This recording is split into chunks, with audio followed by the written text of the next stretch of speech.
cost of living is soaring. Despite inflation still remaining at 4.5%, food prices have contributed massively towards it, adding 0.6% to the total figure.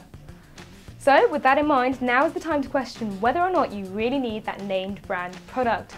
Besides, if you don't know any better, could you really tell a Lion bar from a Raw or a Kit Kat from a copycat?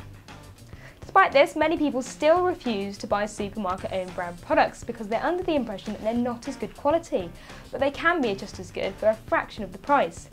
And for some people, it's a case of actually buying these products but then dressing them up on branded labels when they get home, taking brand snobbery to new extremes.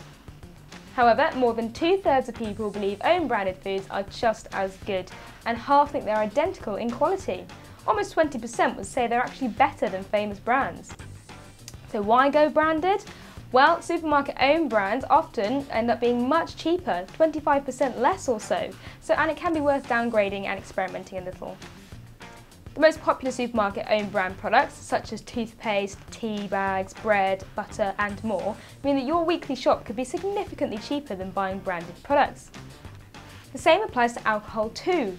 A recent tasting experiment found that only 50% out of 578 people could taste the difference between cheap and expensive wine, meaning that a bottle worth £5 could taste just the same as one worth 6 times the price. So why not? Go on and try some supermarket-owned brand goods.